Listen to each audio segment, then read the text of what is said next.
Hello learners, this is Sunil Vishwakarma and today's topic is constraints in MySQL or say MS SQL or say Oracle. Constraint.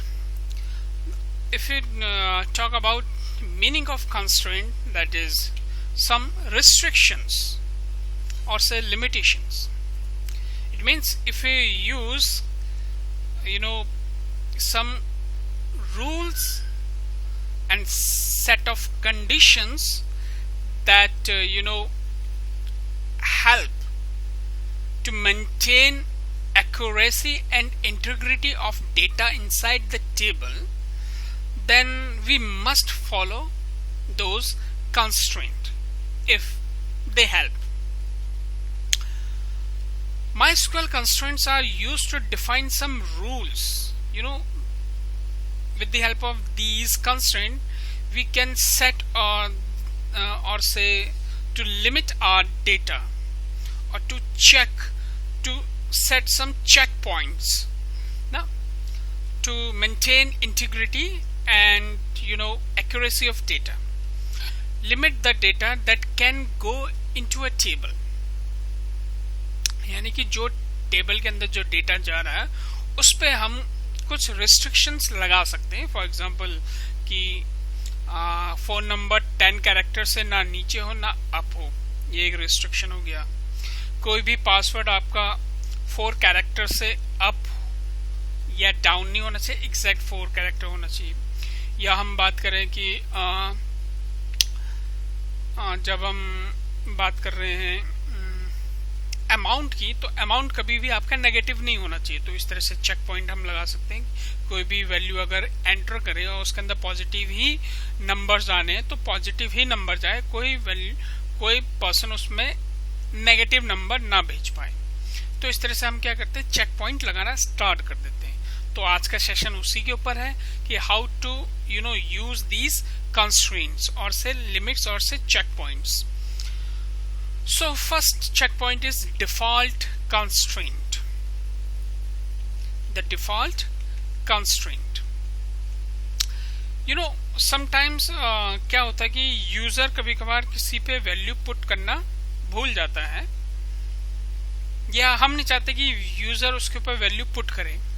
हम कुछ ऐसा statement लिख दें कि user उसके ऊपर वैल्यू ना भी पुट करे तब भी वैल्यू पुट हो जाए, क्योंकि वो हमने डिफॉल्ट में रखा हुआ होता है कि अगर यूजर उस पर वैल्यू ना भी देना चाहे तब भी वैल्यू उसमें इंसर्ट हो जाए जो हमने डिफॉल्ट सेक्शन में सेव किया हुआ है.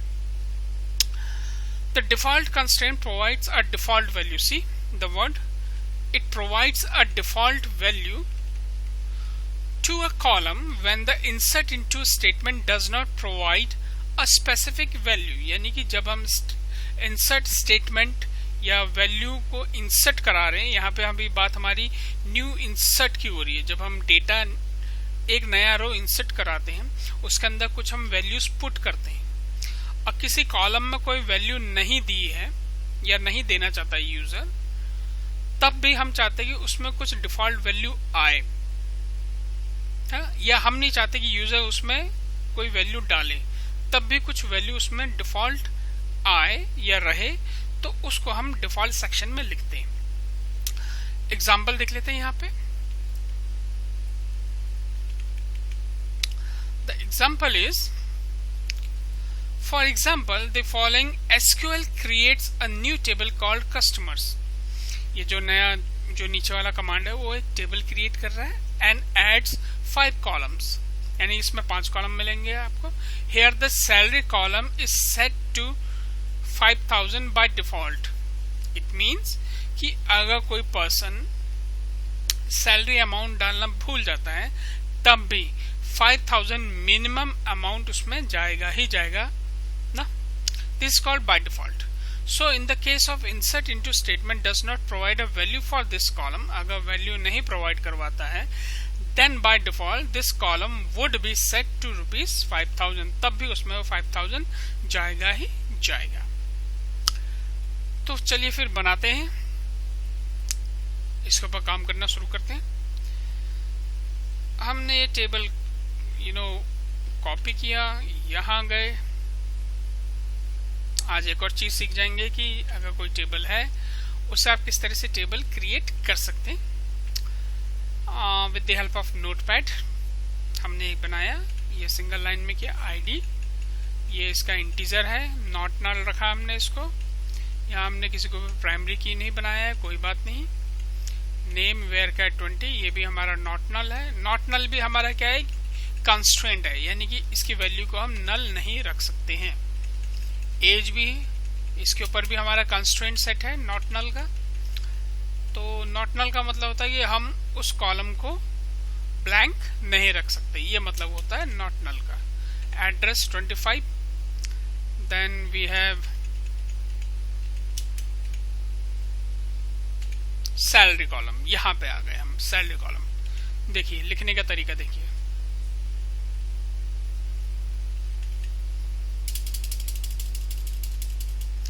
जैसे ही हम यहाँ पे आते हैं, यहाँ पे जैसे हमने यहाँ तक पहुंचे सैलरी पे, तो सैलरी के बाद हमने उसका डेटा टाइप दिया, चाहे तो डेसिमल चाहे तो फ्लोट, जो भी आप, उसके साथ बाद हमने लिख दिया डिफॉल्ट। यानी कि अगर हम सिंटैक्स चेकआउट करें तो सिंटैक्स ये बनता है SYNTAX। सिंटैक्स ये बनेगा आपका COLUMN, column name, then data type space, then use default constraint, DEFAULT default, then its value, कितने से आप उसको डिफॉल्ट बना रहे हैं। ठीक है, आप एक से ज्यादा कॉलम के लिए भी डिफॉल्ट सेक्शन यूज कर सकते हैं। Let's start. ये मैंने ओपन किया,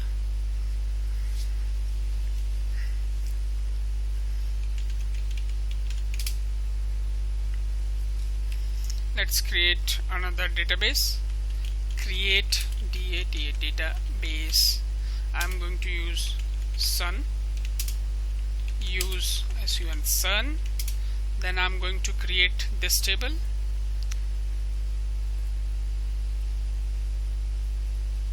So my command is like this, create table, customers, customers. First one is ID, integer रखा हुआ है, चलो हम नॉट नल नहीं रखते, हटा देते हैं। उसके बाद देर लगती है, नेम वेरकेर 20, इसको भी छोड़ देते हैं, एज इंट, फिर हमारा एड्रेस है, चलिए हम एड्रेस नहीं लिखते हैं, छोड़िए एड्रेस, हम सीधा आ जाते हैं अपने सैलरी वाले पार्ट पे। SALARY सैलरी, इसको हम रख देते हैं फ्लोट, FLOT फ्लोट ना, और इसको हम बनाते थे डिफॉल्ट, DEFAULT डिफॉल्ट, और अमाउंट रख देते हैं हम किसी की भी, यहाँ पे आपकी 5000 रख देते हैं। ठीक है, 5000, ये कॉमा, ये रख दिया हमने कॉमा, देखिए कॉमा लगा दिया हमने। अब इसके बाद प्राइमरी की इन लोगों ने आईडी को माना, ठीक है, हम यहाँ पे लिख देते हैं, लास्ट में लिखने से अच्छा हम यहाँ पे लिख देते हैं। अच्छा छोड़िए, फिर इसको यहाँ हटा देते हैं क्योंकि नया कुछ हम इंट्रोड्यूस नहीं कर रहे, ये लगा दिया हमने, और इसको हम प्राइमरी की बना देते हैं। प्राइमरी की भी आपका कंस्ट्रेंट है कि किसको आप प्राइमरी की सेट करना चाहते हैं। प्राइमरी की इटसेल्फ है कंस्ट्रेंट, उसकी दो प्रॉपर्टीज हैं कि वो नॉट नल नहीं हो सकता और यूनिक इन नेचर रहेगा। देखिए आपका टेबल क्रिएट हो गया।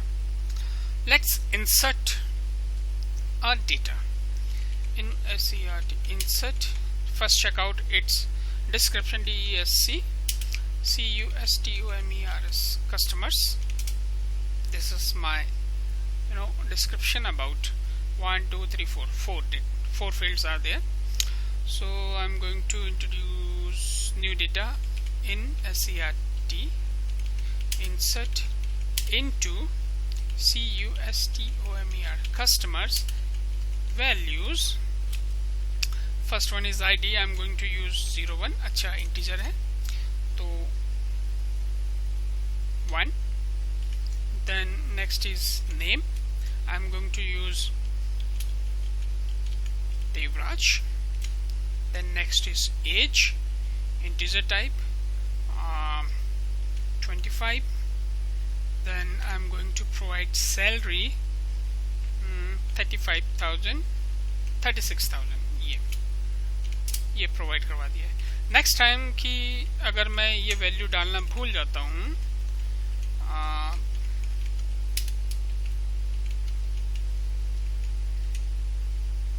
ना ये वैल्यू डालना मैं भूल गया, लेट्स सपोज इतना ही डाला, तो ये आपका तो एरर दे देगा.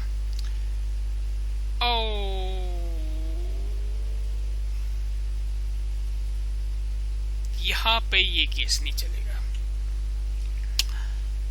यहाँ पे केस चलेगा कि अगर आप डालना भूल जाते हैं तो दिस वन नहीं. हाँ, अब ये केस ऐसे नहीं चलेगा. अब हम स्पेसिफाई कर देते हैं कि कॉलम्स में किस में डालने हैं. कॉलम्स हम डालना चाहते हैं एक आईडी में, उसके बाद नेम में और एज में. ये 3 कॉलम और ये 3 उसकी वैल्यूज. ठीक, इस तरह से भी हम इंसर्ट करते हैं. अब देखिएगा बाय डिफॉल्ट का केस चेक करते हैं. SELEC select abstract from CUSTOMERS customers. सी यहाँ पे तो हमने पास करा दिया 36,000 आ गया. यहाँ पे ये देखिए जितने हमने यहाँ पे फील्ड के नाम लिखे हैं उतने ही हमने यहाँ पे डेटा प्रोवाइड करवाए हैं. लेकिन यहाँ पे ऑलरेडी एक और फील्ड नेम था सैलरी, उसका डेटा नहीं प्रोवाइड करवाया क्योंकि यहाँ पे उसका फील्ड नेम नहीं लिखा. अगर नहीं करवाते हैं, कुछ भी चीज नहीं दिया इन्फॉर्मेशन, तब भी बाय डिफॉल्ट कितना जा रहा है 5,000, क्योंकि ये हमने सेट करके रखा है यहाँ पे. अगर हम इसका ये देखें डिस्क्रिप्शन, तो डिस्क्रिप्शन में देखिए ये प्राइमरी की है और ये डिफॉल्ट में आ गया है 5,000, कि सैलरी का डिफॉल्ट केस क्या है 5,000 है. तो इस तरह से हमने ये चेक लगा दिया है कि 5,000 इसमें अगर कोई इंसर्ट नहीं कर पा रहा है या नहीं करना चाह रहा है तो यूज करेंगे हम फिर डिफॉल्ट सेक्शन. नेक्स्ट केस की बात करते हैं. नेक्स्ट इज अच्छा, ऑलरेडी ये केस है कि जब आप अगर आपका कस्टमर्स टेबल ऑलरेडी बन चुका है. ये तो केस था कि आपका टेबल हमने बनाया है at the time of creation, कि हमने इसको सेट कर दिया है. लेट्स सपोज कि क्या करें, अब 2 डेटा ऑलरेडी जा चुके हैं. सैलरी 5,000 है, ये है. इसको हम अगर हम 10,000 बनाना चाहें, मॉडिफाई हो जाएगा, तो यूज करेंगे फिर हम modify clause, alter table, modify, salary decimal. यही चीज जो चीज यहाँ पे लिखी हुई है, ये at the time of creation,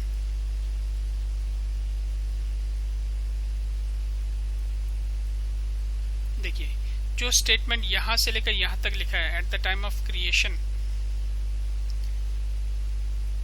वो एज इट इज हमने वहां पे लिख दिया है. अगर आप लोग ध्यान से देखें तो ये आपका सैलरी फ्लोट में लिया है डिफॉल्ट 5,000, वही चीज यहाँ पे लिखा हुआ है.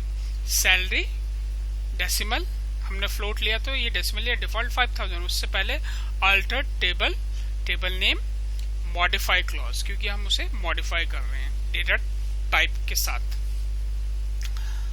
ओके, जब भी हम डेटा टाइप या उसके साइज या उसमें कोई कंस्ट्रेंट लगाना है तब यूज करते हैं modify clause. Next is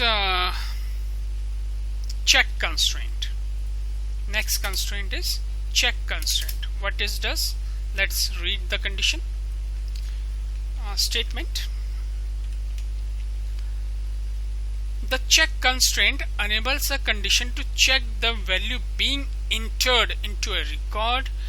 If condition evaluates to false, the record violates the constraint and isn't entered the table. It means the check जैसे हमारा डिफॉल्ट था कि उसमें 5000 जाना ही जाना है, लेकिन अगर हम चेक ये लगा दें कि जो वैल्यू जा रही है वो आपका किसी सर्टेन कंडीशन की लिमिट पे हो। फॉर एग्जाम्पल अगर हम बात करें, सॉरी क्या रन हो गया है, हाँ, अगर हम बात करें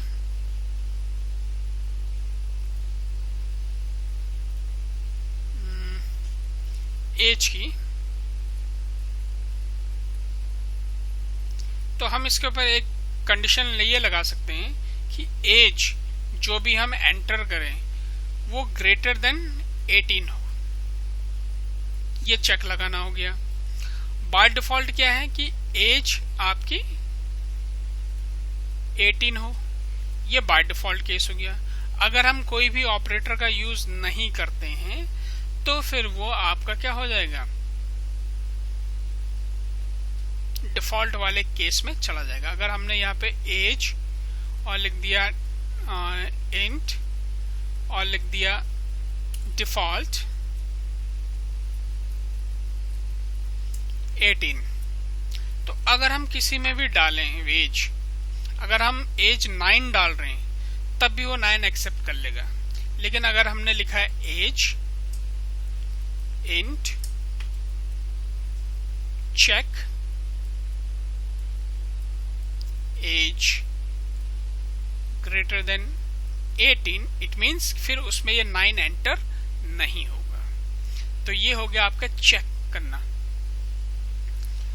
तो चेक के लिए जो सिंटैक्स होता है, फॉर एग्जाम्पल पहले हम एक एग्जाम्पल देख लेते हैं। एग्जाम्पल इज कि ये एक टेबल है कस्टमर्स, तो हम यहाँ पे केवल एक कस्ट नाम का बनाएंगे, कस्टमर नहीं बनाएंगे क्योंकि ऑलरेडी एक बना हुआ है।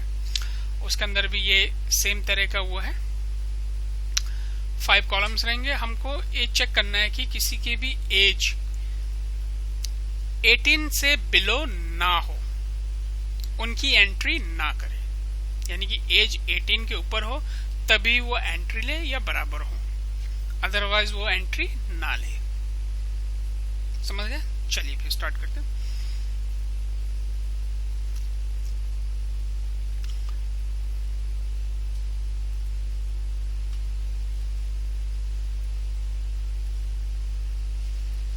बनाते फिर हम अपना टेबल। केवल 2 ही फील्ड डाल देते हैं, एक आपका नेम और एज डाल देते हैं, बस इतना ही, 2 ही फील्ड से काम हो जाएगा। क्रिएट टेबल CUS कस नेम varchar 40 और दूसरा डाल देते हैं हम एज इंट, और एज पर द सिंटैक्स आप सिंटैक्स लगाएंगे चेक, और चेक के अंदर आप जो आपने ये आपका फील्ड नेम है उसको हम अंदर लिखेंगे। देख लीजिए आप पहले ही, ये देखिए चेक लिखा, उसके बाद एज पास कराया है, फिर उसमें उसकी लिमिट दे दी है CHEC की चेक। किसको चेक कराना हमने, एज को, जो क्योंकि इसी के ऊपर लिमिट है, age greater than equal to 18, enter.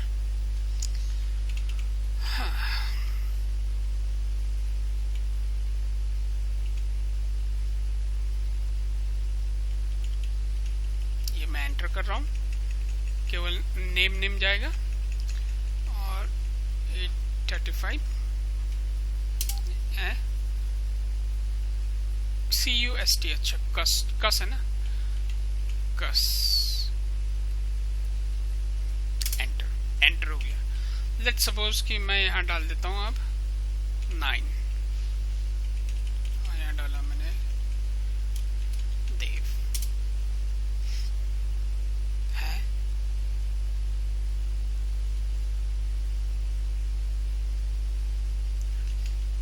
select ads from CUS कस, इसने तो ले लिया।